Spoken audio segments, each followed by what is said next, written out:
Hey everybody, how's it going? This is Sakarma here from Total Brohammer, doing a little 1v1 action as the High Elves versus our darker cousins, our edgier cousins, our more hot topic cousins, if you will, the Dark Elves. So why am I casting this match? Because my opponent brought a fuckload of archers, and much like the John's match earlier this week where he fought that Skink Legion, this is also an interesting build in that, if you bring something like this, I mean, okay, someone could argue it's cheese and it's a little lame and blah, but that's not what I'm here to talk about. I'm just saying it's like this type of this type of list, this type of build is the type that people don't expect, and then you're like, oh fuck, I did not bring the necessary things to beat this, because this is not an unbeatable build by any means, but it requires a heavy dose of infantry, or sorry, of cav. Because if you get held up in melee attack or melee fight rather, even for a second, they will just murder any unit because they're all armor piercing. They're just all armor piercing, and there's no way as Wood Elves you can afford that many archers to fight them off. I mean, the most archers you'll bring as a Wood Elf generally are 4 to maybe 5, but 4 generally is like what you find is the common number. So yeah, they're just gonna just slash through any unit, any army, in straight up melee fight. So let's just talk about my list real quick before we get into the actual battle. So I brought 1 Eternal Guard, 3 Wildwood Rangers, 1 Branch Wraith, 1 War Dancer, 2 Weight Watchers, 3 Weight Watchers, and then 2 Dryads, Sisters of the Thorn, because I wanted to try them out. I thought that'd be fun. And I actually think, I mean, yeah, they're probably not a very competitive unit. I don't really try them. I mean, they have such good stats. I mean, 34, 33, 27, those are super high stats. 30 armor bonus, yeah, charge bonus is great. And they have those free spells, right?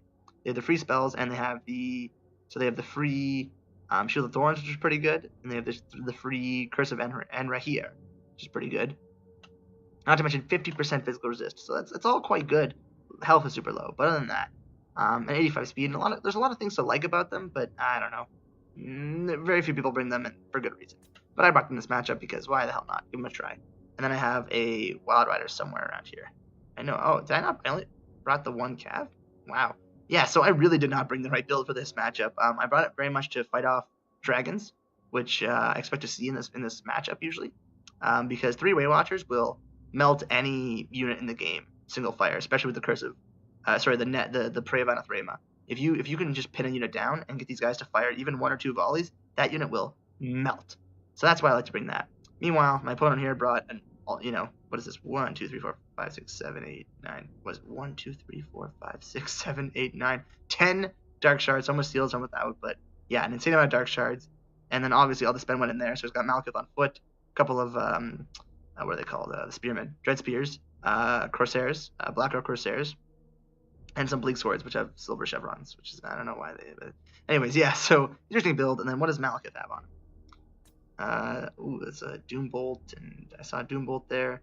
Yeah, Doombolt, Blade Wind, Soul Stealer. Nothing too crazy or kooky. Gaze of Malice, which is really effective in this matchup, because nothing on my army has armor. Although if you do cast it on units that have this sort of staggered formation, it does a little bit less damage, whereas on Spearmen I'll just wipe them out. So seeing this build, I'm like, okay, what's my plan? And I'm like, all right, first I'm like, okay, I have to keep my Weight Watchers out of here, and I got to start spreading out, because again, like I said, if I fight them in a full-on engagement, they'll melt me. So I'm like, let's take out these Corsairs, because they're the only dangerous, and you can see, look at that much damage on 1 volley. They're the only dangerous melee unit on the field. So, because I can cut through the rest of their army pretty effectively with my elite melee, and if I get these guys on the run, that could be huge. So I just started firing off at their most important units. These guys I probably didn't take off fire at will.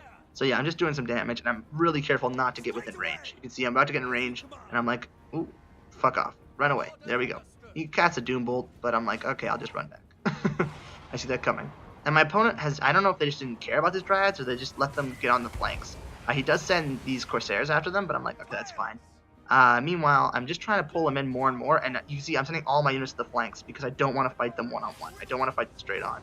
So he gets a little Blade Wind on these, but again, these Weight Watchers are so staggered that it doesn't really do that much damage. But now that it does manage to slow some of them down, so they do get hit by the Archer Fire, which is, pretty brutal.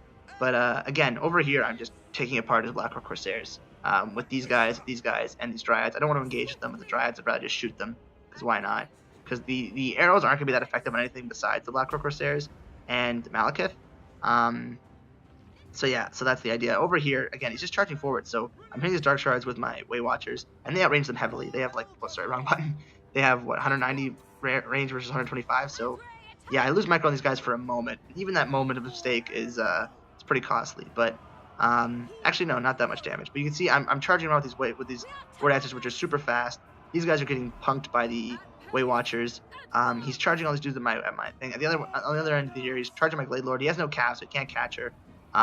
These Way Watchers are safe. They're shooting at these guys in the back, and they just do so much damage on the unit they attack. I forget these guys in the back because I'm too busy microing everywhere else in the field.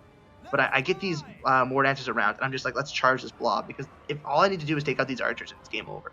That's all I gotta do. I could lose pretty much half my army, but I could lose like 90% of my army. But if I can just kill these archers, I can cycle charge. There's other things I can do. So you can see here, I'm just trying to get him out of position as much as I can. The Sister of Thorns are over here. They're throwing on the little javelins, doing no damage, but that's to be expected. But I am able to get these Wildwood Rangers around them, and that's huge. Over here, I forget these Way Watchers, which is you can't play with, which is kind of a mistake on Cav. But they're still firing at Black Rope Stairs. I don't mind that. Meanwhile, I have these Dryads coming in, and I'm breaking through their line one moment at a time. Another benefit, or another thing, horrible thing to deal with this build is these Dark Shards will come back, and the second they come back, my opponent can just turn them around and start firing. So they will be staggered everywhere, but it's okay. It's not the end of the world. My Glade Lord's over here. She's shooting at these Spearmen. Again, doesn't really matter. I gotta hit this blob. So I send in my Branch Wraith.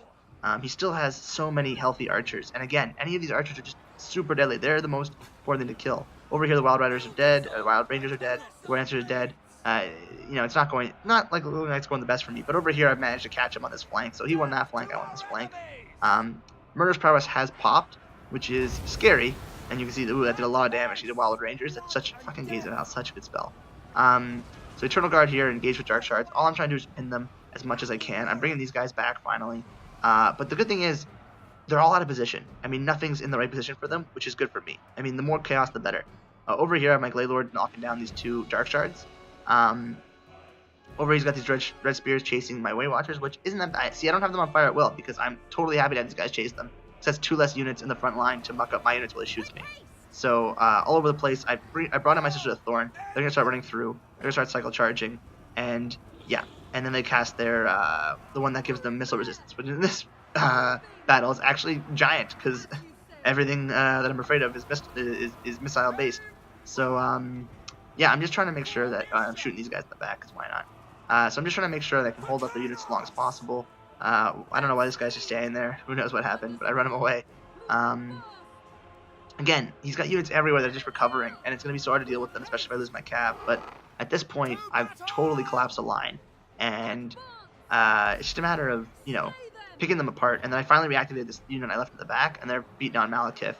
Although he did some damage to my Branch Wraith, but that's not a big deal. Because, my opponent's build was all predicated on me just hitting them right face on, which is an interesting choice, especially considering you're fighting Wood Elves, which are fast and skirmishy and, funky, and they can do all these little funky tricks like running away and shooting while moving. So, interesting build by my opponent. I'm not the biggest fan of it, because I just think it's a little, I don't want to say it's cheesy, but it's just kind of lame, because you're just trying to, at that point, you're just like, oh, I'm going to try and outpick them. Not by, strategy, just by, guessing that they won't be expecting it. But, hey, whatever. Meanwhile, my units have now totally collapsed on them. I've lost micro on a few things here, because I'm really focused on killing Malekith. But, who cares at that point? I'm, over here, even if they kill all these units, it's not going to change the game for me at this point. Because I have a lot of elite infantry left. My Way Watchers here are out of ammo, but it's not a big deal. I bring the Branch Wraith in to help beat up on Malekith, because he will do some damage. These guys are all piled up, so my Dryads can make perfect attack of them. These 2 Dread Spears, remember I told you I pulled them away? That was huge, right? Because they weren't able to fight for the whole game. And now by the time they've come back, their whole line's been crumbled. Malekith, meanwhile, over here is fighting my Branch Wraith, and I'm pretty sure that alone he can kill him, especially with this big of advantage in health. I have my Glade Lord over here just, sniping out.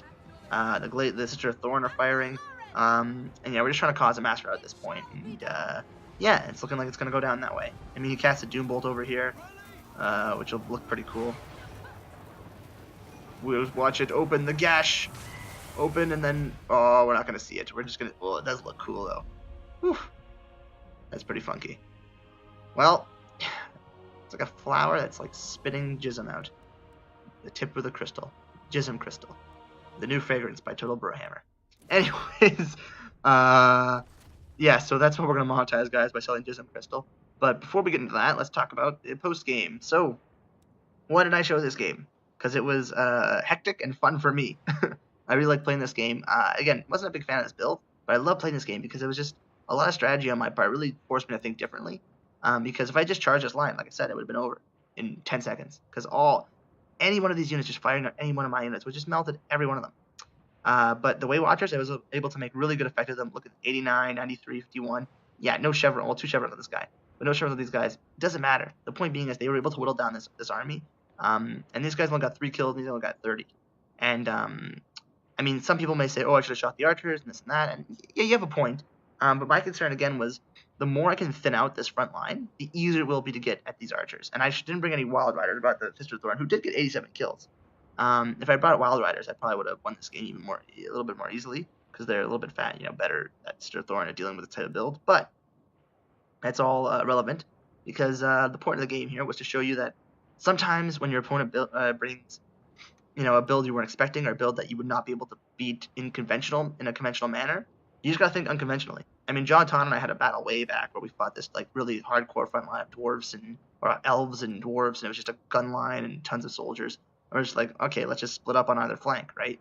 And it's a great way to pull apart an army, especially an army like this, which needs that front line engagement. Because the more out of position they are, the better you are just peeling them apart. So yeah, it was a fun little battle. As you can see, none of his units really performed. I mean, these guys did. Bleak Swords with silver. I mean, I can't see what their stats are, but Bleak Swords with 2 silver chevrons, they're going to do some damage, especially against Wood Elves with their lack of armor. But yeah, 131 kills in the Glade Warlord. A lot of those are archers, probably an arrow here and there. 7 kills in the Branch Wraith, but he was instrumental for healing. And then 196 kills in the Wild Rangers, because they probably just tore through everything on this army. Yeah, so this is my anti-Dark Elf build. It doesn't always work out, but it's been my best answer as Wood Elves. Because you have the Player of Anathrema, and you have these 3 guys, and they can just snipe Malekith, which is, the most competitive lord for Dark Elves, I'd argue. So if you can snipe Malekith early on, that can be a huge shift in your favor, and that's something that the Wood Elves can really take advantage of, because the Wood Elves are a really good faction, but they don't have the most cost-effective units, whereas the Dark Elves are the opposite. I mean, well, not the opposite, they're a bad faction, they're a great faction, but they're a great faction because all the units, pretty much, without exception, are cost effective. So that's what makes them so dangerous. Whereas the Wood Elves, they have a lot of tools, but they don't have like, okay, I can just send these guys in and they'll perform well. I mean, the Eternal Guard are the one exception. They're quite cost effective for what they can do. But anyways, thanks for watching, guys. Hope you enjoy a little bit of funky fighting, and I'll see you around the bend. So Karma.